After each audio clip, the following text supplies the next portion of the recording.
Our speaker this morning is our head of our technology department, Chris Barnett. Chris is a graduate of VPI, Virginia Tech, and holds a degree in biology, and he's a member of the Rosicrucians, and has a lot of interesting idea. I'm sure this will be an interesting talk. Been looking forward to it.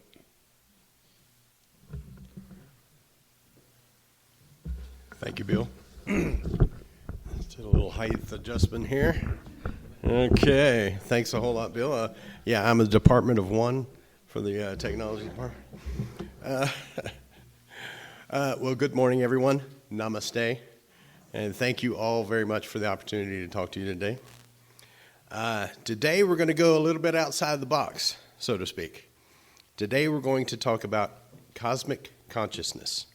Now, don't try to say that too many times too quickly, because you'll lose your tongue. Some of you may be familiar with the topic, some not. Some may consider it science fiction or some metaphysical pipe dream. For today's discussion, though, we're not going to pass judgment on whether or not it is real or fiction. We're just going to talk about it and consider it. So, what is cosmic consciousness? First, let's look at the words themselves. Cosmic, okay? Most folks understand that cosmic is the universe, essentially everything. Consciousness. First, let's use a source that some may consider not very reliable, but I think is adequate for today, Wikipedia. Consciousness, at its simplest, is awareness of internal and external existence. However, its nature has led to millennia of analysis, explanations, and debates by philosophers, theologians, and all of science. Opinions differ about what exactly needs to be studied or even considered consciousness. In some explanations, it is synonymous with the mind, and at other times, an aspect of the mind. In the past, it was one's inner life, the world of introspection, of private thought, imagination, and volition. Today, it often includes any kind of cognition, experience, feeling, or perception. It may be awareness, awareness of awareness, or self-awareness, either continuously changing or not. The disparate range of research, notions, and speculations raises a curiosity about whether the right questions are even being asked. Now, for today's talk, I'm going to refer to a source that I've found that really kind of captures a lot of what we're going to talk about today. There are many, many, many other sources, and I'm going to say that many, many times. The source that I'm going to use today primarily is a work called Cosmic Consciousness, which is a study of the evolution of the human mind, written by Richard Maurice Buck in 1901. He was a Canadian psychiatrist, and he studied consciousness on a very broad level. And in his study, he basically defined 3 levels of consciousness. First, we have simple consciousness. And simple consciousness, as he says, is possessed by, say, the upper half of the animal kingdom. By means of this faculty, a dog or horse is just as conscious of the things about themselves as a man is. They are also conscious of their own limbs and body, and they know these are a part of themselves. They are also conscious of the environment in which they live. Secondly, we have self-consciousness. Buck says, over and above this simple consciousness, which is possessed by humans as by animals, humans have another which is called self-consciousness. By virtue of this faculty, a human is not only conscious of trees, rocks, waters, his own limbs and body, but they become conscious of themselves as distinct entities, apart from all of the rest of the universe. The possession of self-consciousness by humans creates an enormous gap between them and the highest creature possessing simple consciousness merely. And then Buck goes on to say, thirdly, we have cosmic consciousness. Buck says that cosmic consciousness is a third form, which is as far above self-consciousness as it is that above simple consciousness. The prime characteristic of cosmic consciousness, see, I told you, you're going to trip up your tongue, as its name implies, is a consciousness of the cosmos, that is, of the life and order of the universe. There are many elements belonging to the cosmic sense, besides the central fact just alluded to. Along with this consciousness of the cosmos, there occurs an intellectual enlightenment or illumination, which alone would place the individual on a new plane of existence, would almost make them a member of a new species, if you will. To this is added a state of moral exaltation, an indescribable feeling of elevation, elation, and joyousness, and a quickening of the moral sense, which is fully as striking and more important to the individual and to the human race than is the enhanced intellectual power. And he goes on to say, only a personal experience of it, or a prolonged study of humans who have passed into this new life, will enable us to realize what this actually is. So, we have a basic view of what is being referred to as cosmic consciousness from Buck's perspective. He, of course, is not the only source or writer that addresses the topic. It has been discussed and contemplated by many and for a very long time. And we could spend a long time discussing the history of the topic. But I thought it would be more interesting to look at examples provided by Buck and by others of individuals that they believe fit into the category of cosmically enlightened. And as mentioned, the state of cosmic consciousness has been discussed and alluded to by many individuals, cultures, and faiths throughout time. This state is referred to by a lot of different sources, and Buck provides this. He says either Gautama himself or some of his disciples called it nirvana, the word nirvana being defined as the state to which the Buddhist saint is to aspire as the highest aim and highest good. Jesus is thought to have referred to the new condition as the kingdom of God or the kingdom of heaven because of the peace and happiness which belong to it and which are perhaps its most characteristic features. Muhammad called the cosmic sense Gabriel and seems to have looked upon it as a distinctly separate person who lived in him and spoke to him. Dante called it Beatrice, which he meant as making happy, a name and almost or quite equivalent to the kingdom of heaven. Balzac called the new man a specialist and the new condition specialism. Whitman called cosmic consciousness my soul, but spoke of it as if it were another person. Bacon, in his sonnets, has treated the cosmic sense so emphatically as a distinct person that he referred to it as his young friend.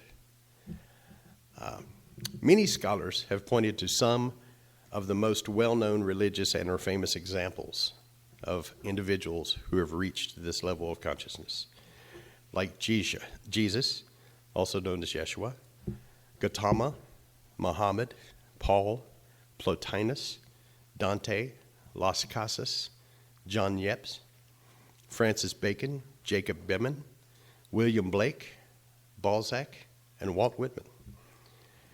Now, if we do a deep dive on any of those mentioned, we may be able to scholarly argue one way or the other as their individual value or connection to this cosmic consciousness. But we really don't have time to dig into that here. At this time of his writing, or for the purpose of his study, Buck describes and details 34 cases of cosmic consciousness. and we certainly don't have time to talk about all of them. So I've decided to pick a few examples that I found interesting. We'll stay away from the obvious and the most famous religious examples mentioned, and look at a few that you may not have thought would be included, but some you may have. Some of these come from Buck's works and some come from other sources. First we'll look at Plotinus. Plotinus was born AD 204 and died 274, and was a Hellenistic Platonist philosopher, born and raised in Roman Egypt. Plotinus is regarded by modern scholarship as the founder of Neoplatonism. Plotinus' most notable literary work, which you may be familiar with, was the Aeneid. In his metaphysical writings, Plotinus described three fundamental principles: the one, the intellect, and the soul. His works have inspired centuries of pagan, Jewish, Christian, Gnostic, and early Islamic metaphysicians and mystics, including developing precepts that influence mainstream theological concepts within religions, such as his work on duality of the one in two metaphysical states. Plotinus is said to have entered into a meditative state of bliss in which he communed with God, the one, the primordial being. Next we have Dante Alighieri. Dante, as you may know, is the writer of the Divine Comedy, who lived from 1265 to 1321, and was instrumental in establishing the literature of Italy, and is considered to be among the country's national poets and the Western world's greatest literary icons. His depictions of hell, purgatory, and heaven provided inspiration for the larger body of Western art and literature. He influenced English writers such as Geoffrey Chaucer, John Milton, and Alfred Tennyson, among many others. Dante is said to have had conversations in dreams with his lost love, Beatrice, that inspired his writings. Now we have William Blake, who lived from 1757 to 1827, and was an English poet, painter, and printmaker. Largely unrecognized during his life, Blake is now considered a seminal figure in the history of the poetry and visual art of the Romantic Age. What he called his prophetic works were said by 20th century critic Northrop Frye to form what is, in proportion to its merits, the least read body of work in the English language. Blake claimed to have imaginative visions that were expressed in his works. Now, to change course, we're going to have Mother Teresa, who lived from 1910 to 1997, was an Albanian Indian Catholic nun and the founder of the Missionaries of Charity. This was a religious congregation, and still is, which grew to over 4,500 nuns across 133 countries, and that was as of 2012. Her resolve strengthened on 15th of August 1928 as she prayed at the shrine of the Black Madonna of Vatana Letnis, where she often went on pilgrimages. And in 1946, during a visit to Darjeeling by train, Mother Teresa felt that she heard the call of her inner conscience to serve the poor of India for Jesus. Now we're going to go to one that you may or may not know of. This one is a little bit off the track. This is Edgar Cayce. Edgar Cayce lived from 1877 to 1945 and was an American attributed clairvoyant who claimed to speak from his higher self while in a trance-like state. During the sessions, Cayce would answer questions on a variety of subjects, such as healing, reincarnation, dreams, the afterlife, past lives, nutrition, Atlantis, and future events. Cayce, who was a devout Christian and Sunday school teacher, said that his readings came from his subconscious mind, exploring the dream realm, where he said all minds were timelessly connected. Now, remember those words, all minds were timelessly connected. So, now that we've had a little background, a little bit of history, some examples, now we're going to go down the rabbit hole, so to speak. In the examples we've just reviewed, the individuals attributed the source of their inspirations to a variety of things. A meditative state of bliss in which they communed with God, had conversations in dreams with his lost love Beatrice, to have imaginative visions, to have heard the call of her inner conscience, and from his subconscious mind exploring the dream realm where he said all minds were timelessly connected. And throughout the book study, the individuals discuss all appear to have had some epiphany or vision or voice somehow talking to them, something that they encountered within their own minds and attributed it to some outside source or influence. We've all heard stories of how God or an angel or even a demon has spoken to an individual and influenced their future path and actions or works. Of course, as I've mentioned before, and I'll probably say again, Buck is not the only source of this topic. Many books and other source materials have covered it from every angle imaginable. It's been discussed and rediscussed ad infinitum. Personally, I'm not sure if this represents truth or if cosmic consciousness is something created simply by the infinite imagination of humankind. But I do think it does pose some very interesting questions. Did these individuals connect with something or someone spiritually? Did they connect with something else that has not yet been truly defined or discovered?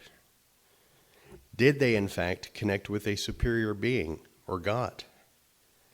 Or, as we've heard, did they connect with a dream realm where Edgar Cayce said all minds were timelessly connected? Well, I don't think we're going to come to any conclusion here, but let's consider one of the descriptions that I think could possibly fit for all the other descriptions. If, in fact, there is a dream realm, a realm where all minds are somehow connected, this realm hypothetically would contain all of our thoughts, emotions, knowledge, wisdoms, and even inspirations. Could this dream realm have been misconstrued as other sources that we've mentioned? The human imagination could certainly accommodate the various rationalizations. Some have said that this dream realm could actually exist within the quantum field, as described by physicists. Now we're having connections between science and spirituality. Scientists have even recently discovered, now this was a weird one that I just found out about, that the neurons in our brains contain chemical nodules that have molecules that contain atoms that actually exist in a quantum flux, where they move into and out of the quantum field. And these fluctuations move with the electrical impulses that pass along those neurons. If our thoughts travel across our neurons, and our thoughts actually are passing into and out of this quantum field, are they entering the dream realm? And if so, are all of our thoughts part of this realm? And a step further, can we access these thoughts and knowledge? Very lofty thoughts indeed, and again, I have no idea if this is in fact true. I don't think we can currently prove it either way. We can speculate and choose to believe or not. But if this is in fact true, what does it mean in the long run? If this cosmic consciousness or collective consciousness, where all minds are connected, does exist, and it has been interpreted as the superior being throughout time, does it mean that this collective consciousness, that includes all of us, does this mean collectively that we are God? I'm personally not sure, but it's food for thought. And I thank you for your time and your attention. So, polylog. Come on, let me have it. I can take it.